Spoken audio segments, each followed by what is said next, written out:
The following program was provided by an independent producer solely responsible for its content. The opinions expressed do not necessarily represent the views of this station, its staff, board of directors, or underwriters.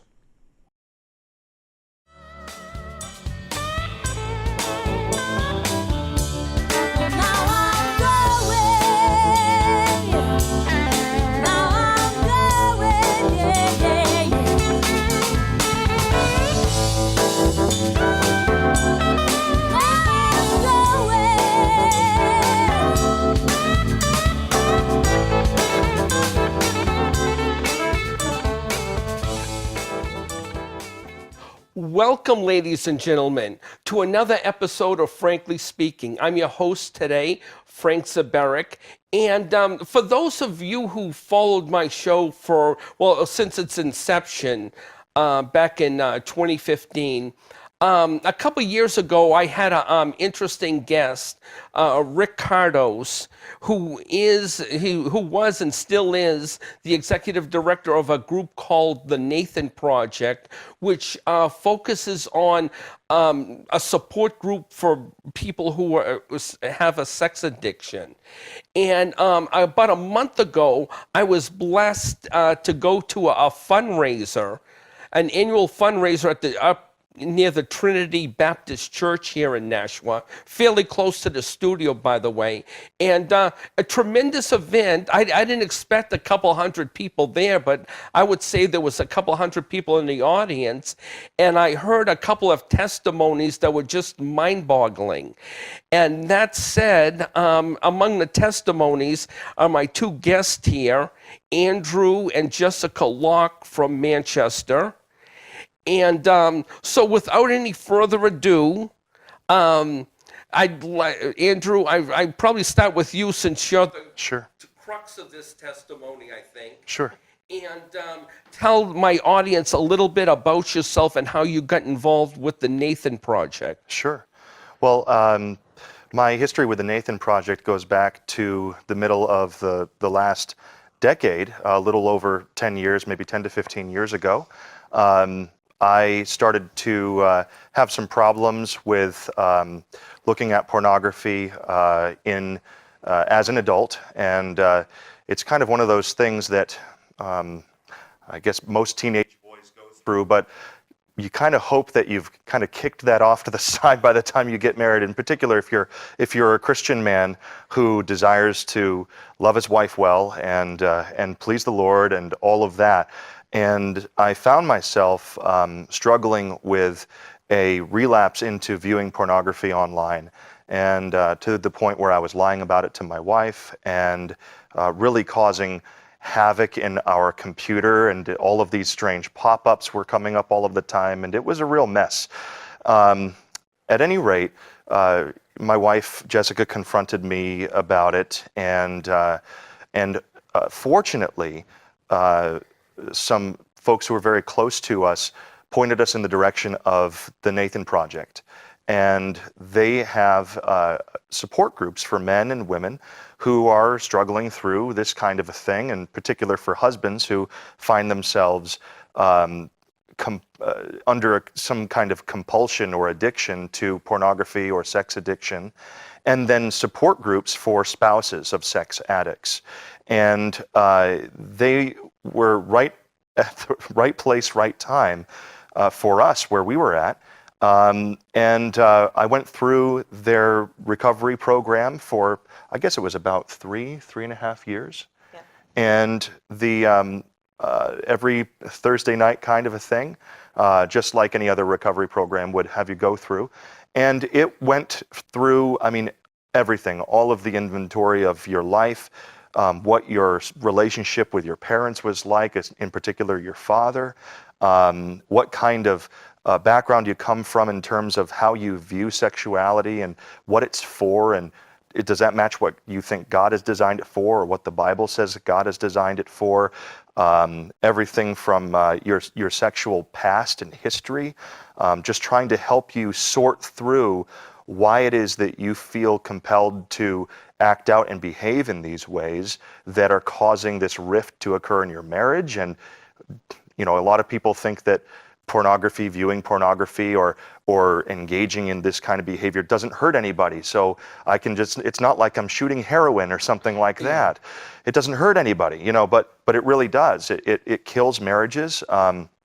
It destroys your own view of human beings, because you're looking at a woman as a sex object. You're exploiting her image, and it's very demeaning and degrading to that woman, even though she's not there to say anything to you. She's not present in the room, but it's changing the way that you think about people over time, and it really impacts you in those ways. And so I went through their program, 3.5 years or so, and graduated out of their program, not like a cap like you graduate from high school, but just had a conversation one day with my group leader, and he had a subsequent conversation with my pastor at the time, and I had a conversation with my wife, and we all collectively decided that no, Andy's doing well, and this is good. He's made it through 3.5 years. Jess, how are you doing? Are you okay with him graduating out of the program? And that's pretty much where the whole that's where the relationship with the Nathan Project on a regular basis kind of ended. And since then, we've just taken folks that we know who have come to us, who know our story, because we're very open about our story with other couples, friends. When I preach or when I speak publicly, it's always kind of there. I always let people know that this is a part of who I am. And that has helped to bring this issue to the surface in other folks' lives. And we've helped people to connect with the Nathan Project.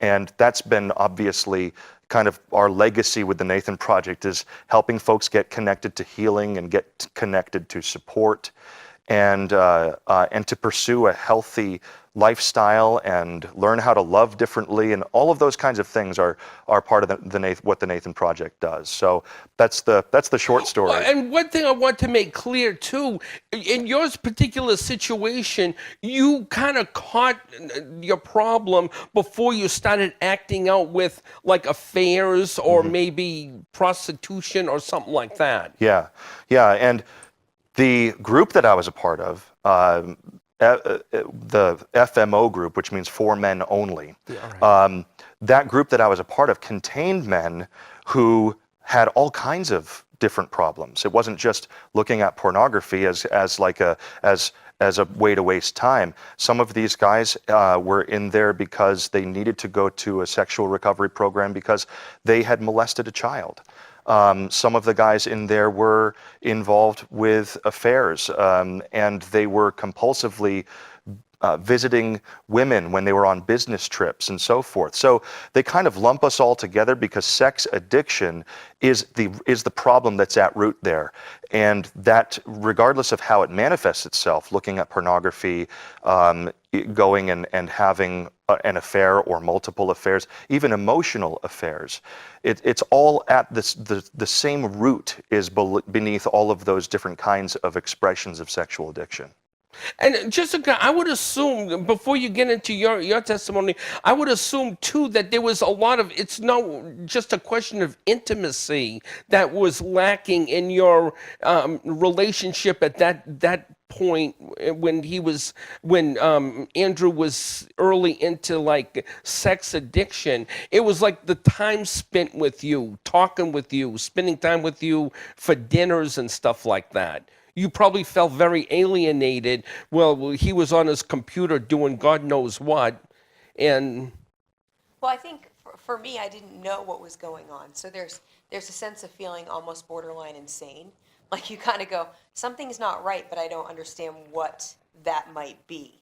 So you kind of actually, I think for me, one of the biggest things in my recovery was not being codependent and putting it on me. Well, he's acting that way because of me, because I did something wrong or I said something wrong. So one of the things that manifested was he was incredibly agitated. And I didn't know why. All the time. He was all the time agitated and upset. And so I couldn't, it was like I was constantly walking on eggshells. And I kind of began to go, well, I guess this is it. You know, we've been married now for 5 years. So got a couple kids, work stressful, things like that. I think that's one of the biggest things as a spouse is you can become very codependent with your addict and not even realize it, where you're enabling them in the behaviors because there's just so many things you don't understand till you know. It's like when you find out, you kind of oh, Yeah. okay, so you're acting that way because you have sin and you have a lie that is between us that I don't know about this. Like I don't know what's going on between us, but you do. And so I think definitely there is many things that you walk through. One of the processes that we actually went through in the group I went to for women only was we did this exercise. It was a lot of years ago, but they had us take memories and put them in a balloon and pop them to kind of just let go of the pain that might be associated, knowing that that memory was actually kind of in some ways based on a lie because the person you're with was actually sinning against you. And so it was very freeing to kind of go, wait, I remember that vacation and you were acting strange and we got in a fight and you put it all on me when you were hiding something from me. I can't control that. And it's, as a woman, you have to begin to let go of that and begin to see the signs of he's acting that way for a reason. But until you know, you kind of feel crazy. Yeah. Yeah. So you just basically said you got to the point where there was like no intimacy. He was acting angry, and it was like the 5-year point in your marriage. And you're saying that we're just drifting apart, or is there something wrong? And when you were going on your internet, on your computers and stuff like that, you got these pop-ups for like pornography type sites and that type of stuff. This is wrong saying that. Why is, because I know that like Yahoo and some of the other ones, like if I go on like Republican stuff, conservative stuff and stuff like that, Fox News stuff, I'll get like pop-ups related to advertisements, Fox News and stuff like that. But I would assume the same would hold true for like people into pornography. They would get the same type of intimacy, X-rated. It's a little different though because it was mostly what happens is like especially back then it was less it was accessible, but it's become, I mean, it's so in your face now. I mean, it's everywhere. But that was how many years ago? Yeah, that 15 years ago. Yeah, 15 years ago. So I think what we had was a virus. So there's the same continual pop-ups that were happening. And I had asked him about it, and he goes, "Oh, that's just a normal virus you get on your computer." And as I began to think on it, I was like, I'm not stupid. I was like, that is not a normal virus. I started asking computer friends. Yeah, well, it's one of the ways around. that she really was able to get down to the bottom of what was going on. She called one of my friends up one night and said, "Let me run this scenario by you. Is this normal for our computer to be acting this way if nothing is going on?" And he said, "No, that's not normal. And here's how you find out what's going on." And he told her how to go down into some of the things in the computer system itself and where things are stored long term, and the all of kinds of things that are even beyond me, the cache and all of these different things. And there was, it was obvious what was going on at that point. So I ended up confronting him, and once I got myself together, he actually was away the weekend I discovered all this. Yeah. So I ended up confronting him and going, "It's this or me." Okay. You can decide when you get home. Oh, so you were both, at that point, you were both willing to pursue counseling or a Nathan project? Know. We didn't know. Yeah. I mean, Yeah, I think that we were a little definitely thrown off by where we found ourselves. And that's part of the overall kind of fear aspect of entering. It's why people don't talk about this very much, because they're afraid that there's nothing available to help them, that if they're honest, then everything's just going to fall apart and there's no way to save it. And that's not true. That's how we discovered the Nathan Project, because we told some folks who were close to us, who had recently met Rick and Vicky Cardos. Okay. And like I said, it was the right place at the right time for us, because they told us, "Oh my gosh, we just met these people who run this ministry, and there's this recovery program, and you should get in touch with them, and they seem like wonderful people." And so we spent about the next I don't know, I guess the next week or so, putting together the details of what that would look like. I needed to interview with a group leader, and he needed to do an assessment of where I was at, and do I really understand the gravity of what is going on in my marriage and in my life. And then also for Jessica, she quit. I guess it was serendipity, it was God, it was coincidence, whatever. But they were starting up a support group for the women, another round of FWO at that time. So she was able to actually go immediately into a support group, which was, I can't tell you how helpful that was overall for our recovery process. It was enormously helpful. To the best of your knowledge, is the Nathan Project the only group that you know of, like in southern New Hampshire, that treats people for sexual addiction? I don't think so, but I don't follow any other groupings. So another well-known group would be Sex Addicts Anonymous. And so just like Alcoholics Anonymous, Oh, okay, that makes sense. or Narcotics Anonymous, Sex Addicts Anonymous is a group that uses a 12-step program. And whether or not they're in southern New Hampshire, I'm not sure, but I know that they are out there. So there are other options, and the Nathan Project is a faith-based option for people who have convictions about God and sin, and want to approach it from a faith-based perspective. And SAA, Sex Addicts Anonymous, they don't necessarily do that. They take a more higher power approach, just like Alcoholics Anonymous does. There's a higher power, and this is the way that he helps us, or that higher power helps us to recover. And they do a 12-step program, and that's available for the rest of your life. Once you're a part of that group, you can drop in on any SAA meeting, anywhere, anytime, wherever you are, if you need to. So there are just some different groups out there. It's just I'm not quite sure in southern New Hampshire if they have any chapters here. Yeah. Well, I guess one alternative is always to pursue either a psychiatrist or psychologist, but you're going to pay some money to go to one of those people. Yep. They don't work for free. Yeah, and what I did instead of pursuing a psychologist, or I sought the help of a pastoral relationship with a pastor who lives about 45 minutes from where we live. And at the beginning of my recovery process, when I was first in the FMO group, I spent about 8 weeks, I guess it was, somewhere around 2 months or so, 2 to 3 months. Yeah. Okay. First time around, And I just went and saw this pastoral friend of mine on a weekly basis. He's got about 25 years of age on me, so it was kind of like talking to my dad, and that was really, really helpful, because part of what a sex addict has to deal with is pain and wounds that are in their own heart. That's what they're trying to figure out. They don't know it. When they are looking at pornography, or when they are trying to fulfill their sexual desire by seeking an affair outside of their marriage or something like that, they're working out pain. And they don't always know that right away. They almost never know that right away. And so this pastor helped me to just to connect with that, and to connect that to Jesus and my spirituality and my actual faith life.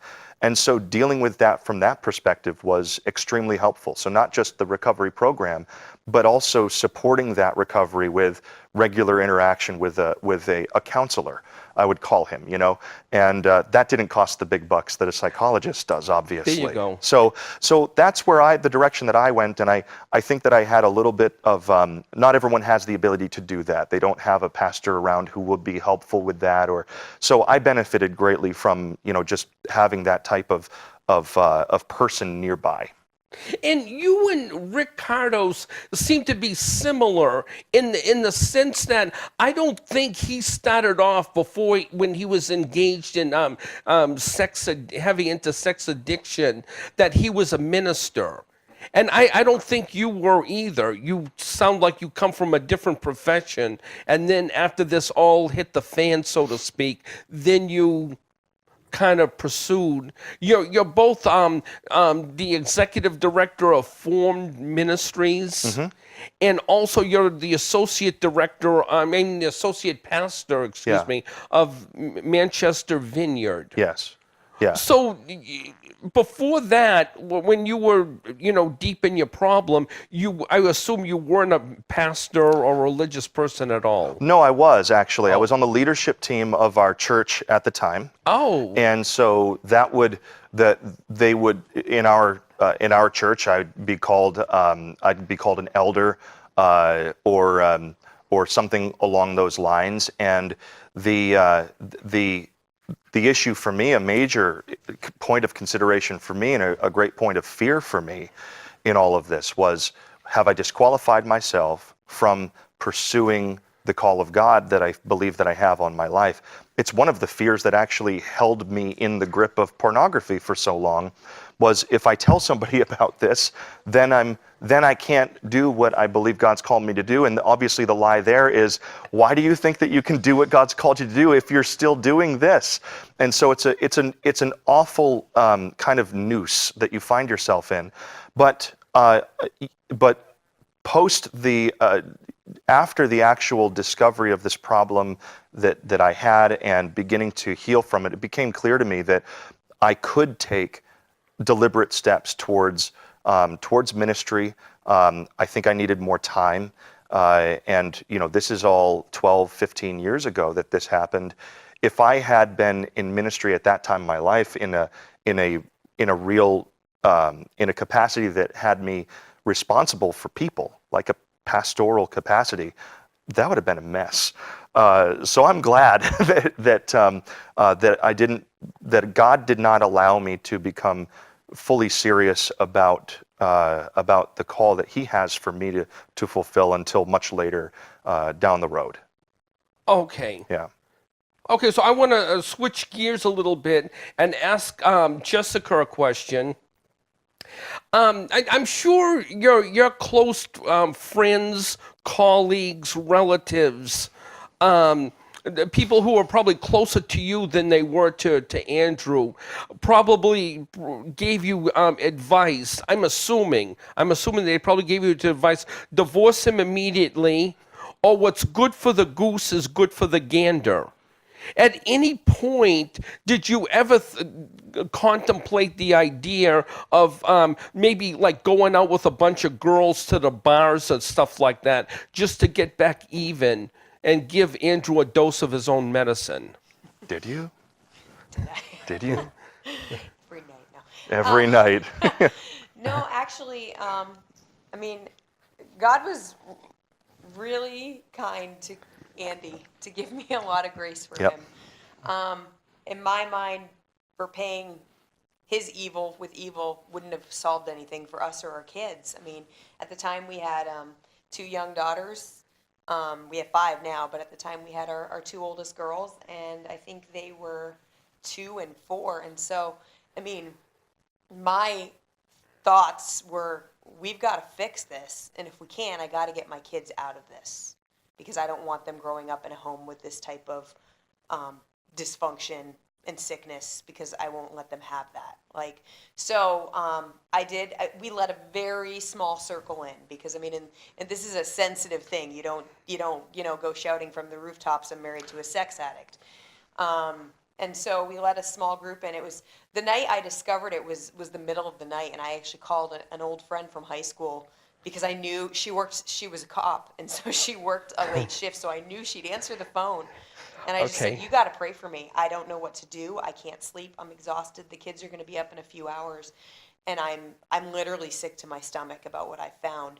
And she just prayed for me and loved me, but not once did anyone say you should just go out and get even. I did have friends that say, if he doesn't deal with this, you have the right, the biblical right to be done. Yeah. But to me, it's like, when you commit to a marriage, if this had been something that this was times 17, that might be a different situation. But we need to give this a chance, and we need to trust that God is bigger than this addiction to actually restore things.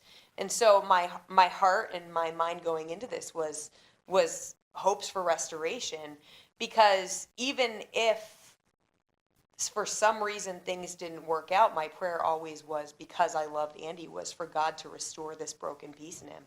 Because I don't care how much the world tries to glamorize this. This is something disgusting, and it's causing young children to disappear and be sold into something that they should never have to experience. And if the industry wants to say that's not what it is, it is what it is. So, I mean, it's not a pretty thing. Yeah. There's nothing glamorous about pornography. Yeah. So, I mean, I never had those thoughts of I'm going to get even with him. I wanted him to get better. I wanted us to get better. And I really believe that, you know what, God, you work all things together for good. So I went, God, what are you going to do in me? What are you going to change in me? How can I grow and learn from this? And God definitely, revealed some things in my life that I needed to deal with, because I can't fix Andy. I can only work on me. So Amen. I'm beyond fixing. Wow. Okay, now getting back to Andrew, vetting. Yeah. Compare and contrast. I was involved in a support group when I first got divorced back in about 99, the year 2000. I was involved in a separation divorce group. And it was a Catholic church out of Lowell, Massachusetts. They had absolutely no qualm whatsoever to advertise their daytime place every week. It was in a Catholic church in Lowell. And, no problem. If you have, coping with divorce, Sure. separation, and, tips on how to see a lawyer or talk to a lawyer, et cetera, et cetera. Yeah. The Nathan Project seems to be a little more discreet than something like that, than putting something on a website or a newspaper type thing, saying if you've got a problem, come to the community room of the Nashua Library every Thursday at 7. Sure. Nathan Project, it seems like you want to talk to him, or Rick Cardos would like to talk to him and counsel him. Yeah, it seems like they wouldn't want someone just dropping in out of the blue. So if you advertise something publicly, there's a recovery meeting for men that meets from 7 to 9 on Thursday nights down at the Methodist Church or something like that. You run the risk of someone showing up who really doesn't know what recovery is about for this particular issue, and because of the nature of it, and because there is a certain level of discretion that you want men to understand when they come into the group. We don't make promises of what that it's completely anonymous or anything like that. There's no promises like that for FMO groups, but we do want men to understand that these are sensitive stories that men might tell, and you're going to be dropping into a group that isn't just guys who looked at pornography. It's the dysfunction, the level of sexual deviancy runs the gamut. And so you need to be ready to sit down. For example, I sat right down next to a guy who actually I became pretty good friends with. We would call one another every week to see how one another were doing. But he was a guy who had been molested as a child and who repeated that sin and molested a child. And so dropping in out of the blue, advertising a group like that, doesn't really, I don't think it really serves anybody's best interests. But at the same time, you might think about it this way. Back in, say, the early 1900s, maybe 1920s, 30s, certainly before no-fault divorce was a common thing, you wouldn't have really advertised a divorce group or separation group at that time either. So I think that there may be, as we get further down the road and people become more and more familiar with the idea that, number one, sex addiction is real, that you can recover from it, that it is hurting those around you and it's hurting you. As people become more familiar and maybe comfortable with thinking of it that way, you might see an advertisement for something like are you, if you're having a problem, call this number.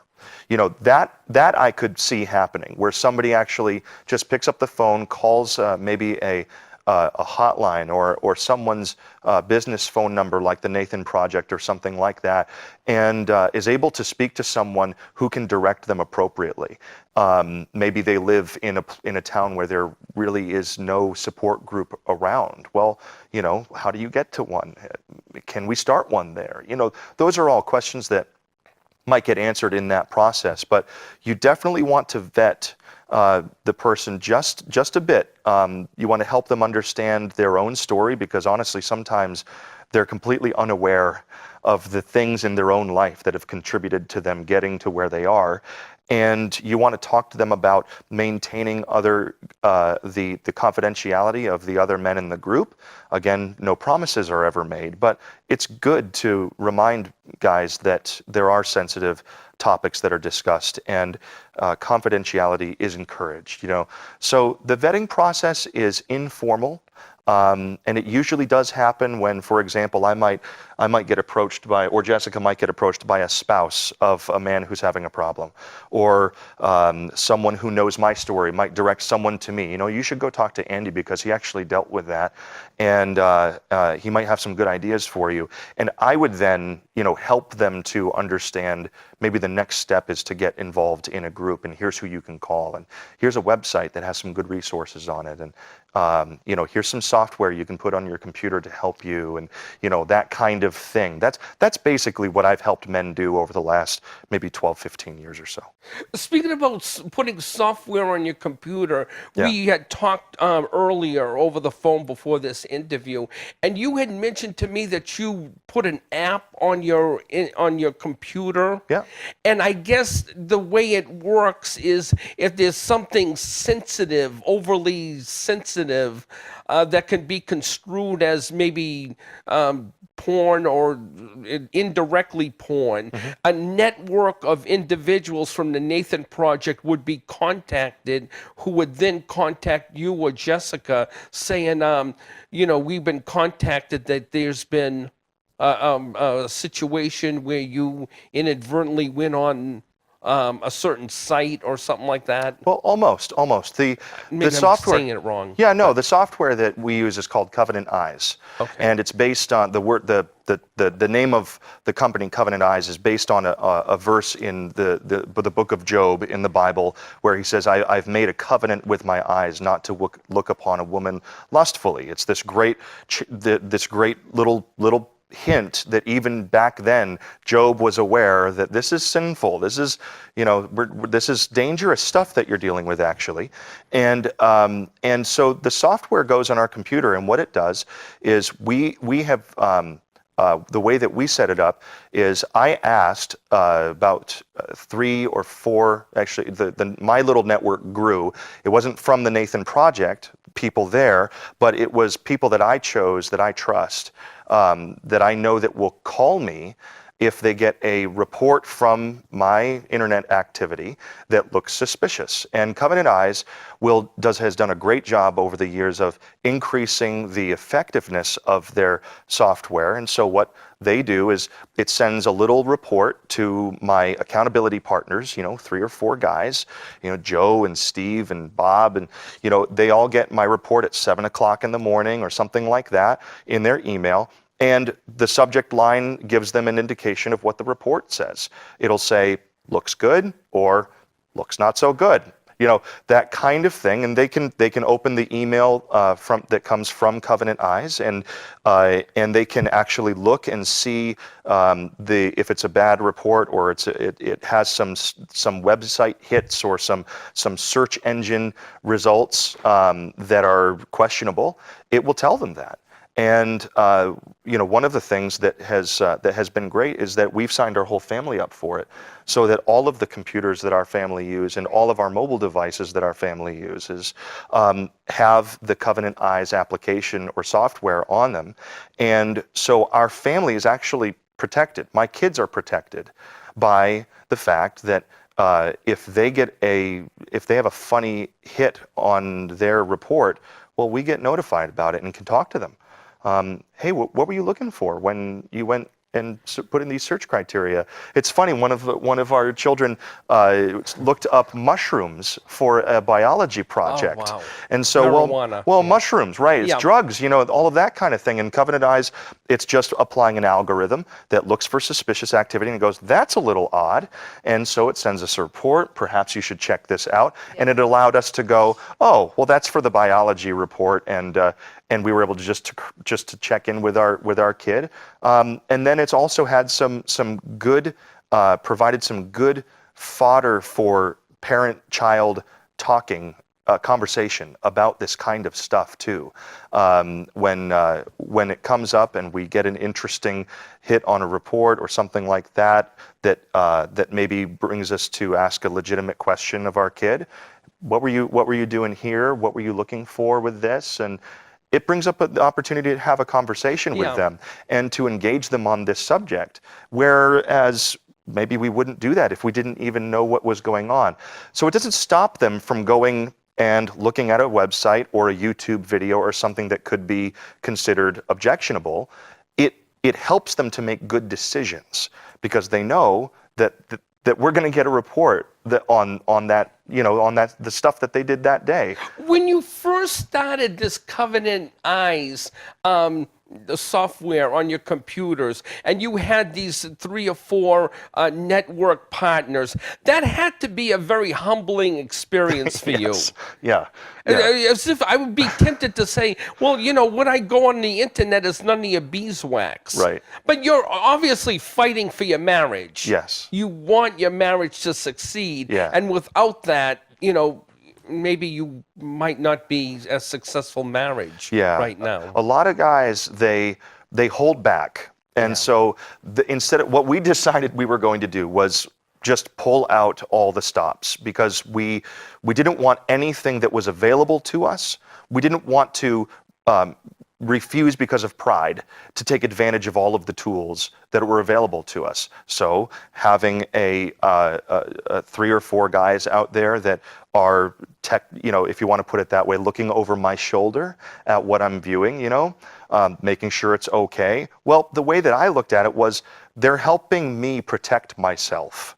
And that's the way that Jess saw it too. They're helping us protect ourselves online. They're helping us by knowing that someone will see the activity itself. I mean, I've gotten an email from one of my accountability partners when she's gone on a website that has women's apparel on it. So hey, just making sure, man, are you good? What's up? Just checking in with you. Just saw this hit. Are you okay? And and if and then geez, what is that? And I call Jess and I go, hey, were you on such and such a website the other day? And oh yeah, that was me. I was looking for a bathing suit or something like that. And that's helped me to develop even rebuild my character, because pornography is a character defeating thing. It really is. And so when you start to be able to rebuild your character and people see that your life is open and it's transparent and that you're not hiding anything from anyone anymore, all of those are indicators that you're serious about recovery and you're serious about your marriage and you're serious about moving past this and pursuing the rest of your life without the hiding and the shadows and the lying and all of that. So it's really helped us on all of those different levels. Okay. Now I'd like to ask Jessica a question. So I don't know if this has anything to do with Covenant Eyes or not, because I think even happily married couples like to check their bank accounts and credit card accounts, especially with all the hacking and identity theft and all that kind of good stuff. But I mean, let's say you notice a couple $100, and I'm sure you like to be surprised for your birthday, anniversary, Christmas. And and then you notice out of the bank account a couple $100 is missing. So would you rather not be surprised and just ask them, why is this a couple $100 missing? Or do you just say, I think this is a present, so I'm going to keep my mouth shut? Well, I do all the finances, so we're laughing because I always call him and go, but it's not usually about surprises. He likes the fast food. So, okay. So I'm constantly calling, going, Kind of spent a lot on fast food this week, honey. Yeah. But for stuff like that, I mean, he's kind of figured out ways to kind of have cash here or there, or say, hey, I'm going to take some money out because I want to surprise you for your birthday, and things like that. Because I do the finances, so yeah, I'm going to notice if. Yeah, she's the CEO, so if she doesn't have control over the finances, our budget goes out the window, and all of that. So, I'll ask. I'll ask, do you mind if I spend some money on you for your birthday and, or Valentine's Day, or maybe I forget the holiday entirely and I don't ask at all. I can be forgetful that way. But yeah, I mean, it does kind of ruin surprises, Yeah, I mean, it's when you've walked through some of the stuff, because there's so much hidden, you really have to be open. And unfortunately, it's one of the consequences of this sin. Is it's like I think for men, and there are women that struggle with this. You spend so much energy covering up your sin that I would think. I mean, Andy can answer. It's a bit of a relief to actually just covenant eyes seems like a walk in the park than trying to keep all the plates in the air of, ooh, if she finds out this, or she sees this on the computer, or knows this, that it kind of becomes your new norm. And I've told friends that are walking through this, I wouldn't wish this on my worst enemy, because it is something that is always going to be present in your life. It is, and for women, it's huge. I mean, all the stuff that they tell you is, it's not about you. No, this isn't because of you, but you're a woman. So you immediately go, my husband's looking at this stuff, it must be about me. Right. And that's where FWO is so great, is they teach you to walk through that. But I mean, this is par for the course. It is something that will be part of your life forever, because it's addiction, Yeah.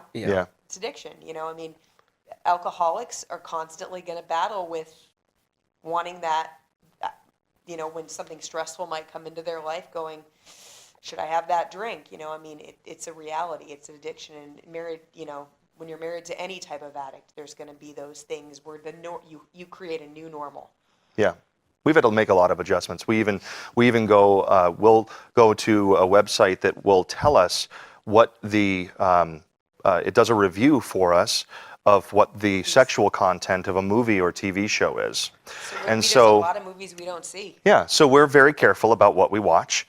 And that, we had this conversation way back at the beginning. We're like, maybe we should have been doing this to begin with. Maybe this is normal, to be careful about what you view with your spouse in the confines of your own home. Maybe that's normal. And what we were doing was just going with culture, just going with what the culture was spoon feeding to us, and not being careful. Maybe Christians should be a little bit more careful and a little bit more discriminatory about what they allow themselves to watch on a Friday night over a bowl of popcorn with their spouse. And so that was a change that we made. And the money thing, if any of your viewers want to send me like $200 or $50, then I promise I'll get her something nice, and it'll be a surprise. I'm just kidding. So.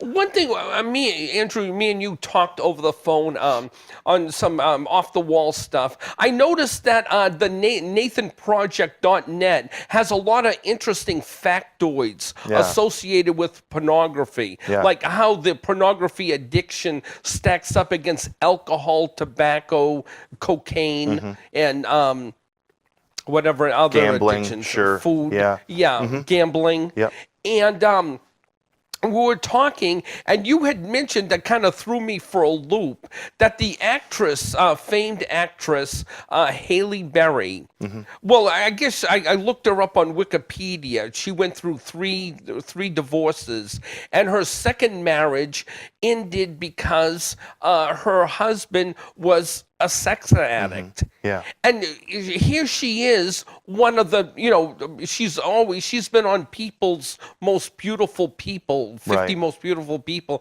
like a couple dozen times. Sure. She was either a winner or a runner-up to Miss USA in '86. And she's one of the leading actresses in Hollywood. Yeah. So if you're out to say that if your conquest is, I want to marry the most beautiful woman in the world. I mean, Haley, I don't know if she's the most beautiful woman in the world, but she's up in the running. Sure. And any guy who would be married to her, anybody would assume that if they had a sex addiction problem, it would be done away with, assuming she's a willing participant Yeah. in, intimacy and all that kind of good Yeah. stuff. But that wasn't the case. This Yeah. guy was still on his computer or magazines or whatever. Well, so Yeah. what is your thoughts about that I mean, they it's- never could meet their conquest? Yeah, absolutely. I mean, it's a common myth. A lot of young men think that their issue is to put it delicately, they think that the issue is between their legs. Okay, they think the issue is how much sex they have or who they have it with. And so, if I get married to a beautiful woman that I find gorgeous, attractive, that checks all of the boxes on my list for what she should look like and all of that, then my problem will go away. And that is a lie. That's a myth.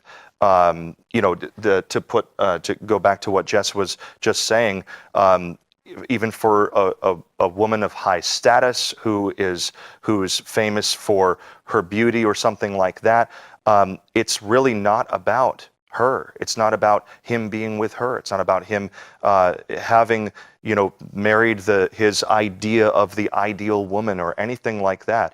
It has to do with what is going on in his head and what's going on in his heart. And most guys don't realize that their issue stems from pain, failing to learn how to deal with the stresses and anxieties of life properly. It has to do with emotional pain, even to the point of just trying to find their God in the beautiful woman on the page. So there's this little snippet from the Matrix movies, right, where Neo is entering the Matrix for the first time, being trained how to spot an agent, and the woman in the red dress walks by. A lot of people who see that movie will recognize what I say when I talk about the woman in the red dress. He gets out of the program and he talks to the guy who designed it, this little guy named Mouse, who designed this program and designed this woman. He said, "How did you like her? The woman in the red dress." And what many men think is they're going to find the woman in the red dress and that she's going to solve all their problems. The woman with the golden hair, Guinevere, she's going to solve all of their problems, and all of their desires are going to be met by this woman. And that is not fair, number one. No woman could possibly ever do that.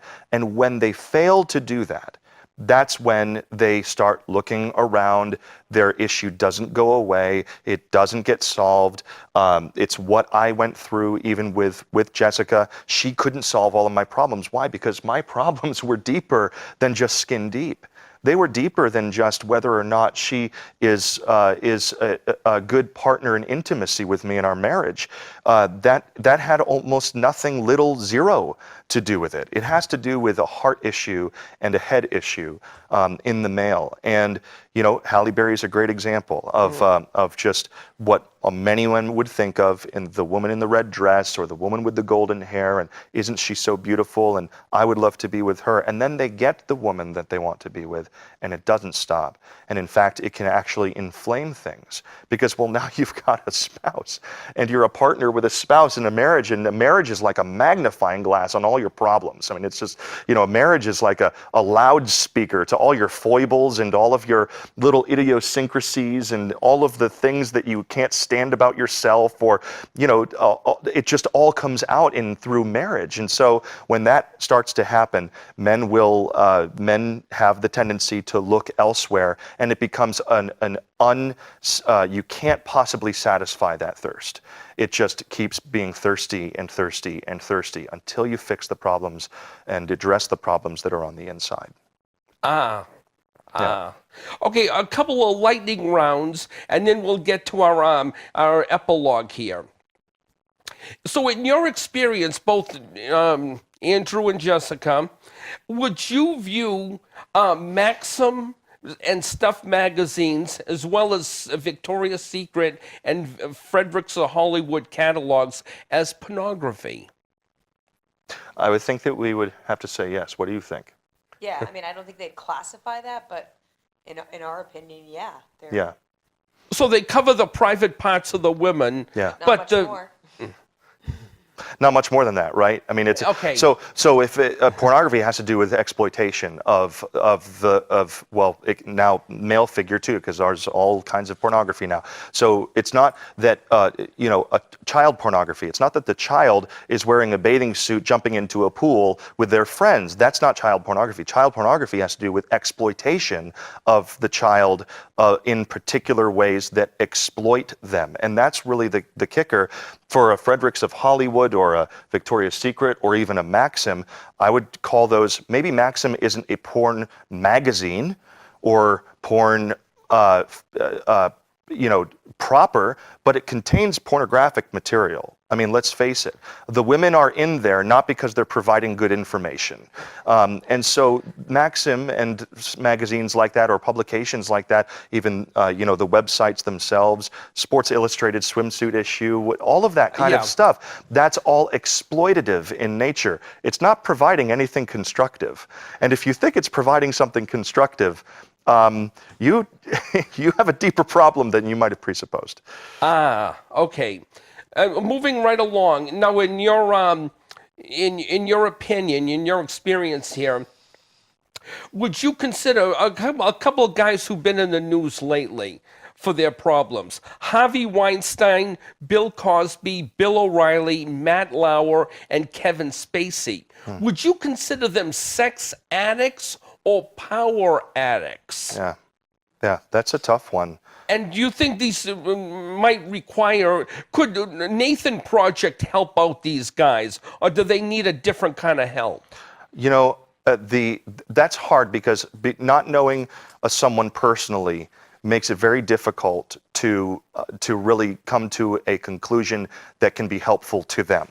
That's not knowing Harvey Weinstein personally makes it hard to, well, what is his issue? Well, it's difficult because his story may be very different from Bill Cosby's or Matt Lauer's or Kevin Spacey's. Their stories can be very different from one another and require very different either treatments or follow-up or advice on how to fix what's wrong. Is it a power issue, addiction, or a sex addiction? That is difficult to distinguish because so much of sex addiction is rolled up in a desire to imagine oneself in a power situation. She serves me kind of thing. That's a lot of sex addiction now, and pornography is based around power or the exploitation or manipulation of another individual. That's a tough one. It's got to be a both and for me, I guess. It's hard to say because you don't know them personally, and if you don't know them personally, what would you ever say to them as a prescription for dealing with their issues? I hear you. I hear you. Well, time flies when you're having fun, huh? Yeah. My producer just told me we just have under 5 minutes left. Is there anything that we've talked about which you'd like to elaborate on, or something we have not discussed today that you'd like to address at this point? Either one of you. Yeah. Well, I just want to point out that that FWO, this is sex addiction, can be turned very quickly and be misunderstood to be number one, just a problem for men, and it is definitely more of a problem for men than it is for women. But the pornography publishers and internet sites, they're targeting women more and more. And that is becoming a more pronounced issue as our culture is kind of becoming more and more okay with this kind of behavior and with expressing themselves sexually and being open with their sexuality and all of that kind of thing. It's not just a male issue. It is also a female issue, and the opportunity for women to get hooked, especially if they're feeling like they've been abandoned, or if they've got a deep emotional wound in their life, or if they've been abused or something like that, that's going to open up doors for them to be vulnerable to messaging that gets them hooked on this kind of thing, hooked on pornography, or hooked into a lifestyle that is unhealthy for them. The FWO group itself, that's going to help women who are trying to really be a help to their spouse, or who are just trying to recover from finding out that their spouse has this kind of problem. Not every woman who comes out of FWO is going to come out still married to their spouse. That's a reality that people need to deal with. But if they pursue this from the standpoint of, we want to be healthy. Yeah. The woman wants to be healthy. She wants to not be codependent. She wants to not do things that inadvertently feed into a problem rather than help to solve a problem. That's certainly worth noting. FWO groups for couples who are dealing with this, I think, are a must in this type of situation, regardless of what the husband's sin is, regardless of what he's done. If it's just, if it's just looking at porn online, or whether it's, I have a woman in all 20 cities that I visit on a yearly basis for my sales job.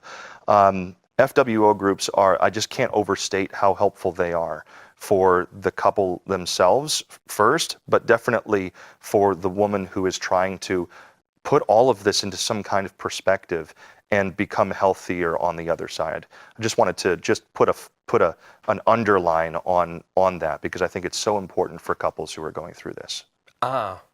Just out of curiosity, does the Nathan Project, as to the best of your knowledge, have any upcoming fundraisers like upstate New Hampshire? I know you had one last month in Nashua. Yeah, they do I think the Bowlathon is still in the midsummer. Midsummer. Yeah, I think that'll be a little later in the year. They rent out a bowling lane up in Merrimack, the whole thing, and they have a whole fundraiser that they do there. You bring your kids along to it and all that kind of thing. It's for the whole family, just to have fun and to raise money for the ministry. There you go. So, well, with that said, I wish you both the best of luck. I'll pray for you. Thank you. And definitely, we'll have to have you on again sometime, and we'll go from there. So, without any further ado, I'm Frank Zabarick of Frankly Speaking. I was blessed to have Andrew and Jessica Locke here as my guest, and I'll see you the next time we see you. Thank you very much, and God bless.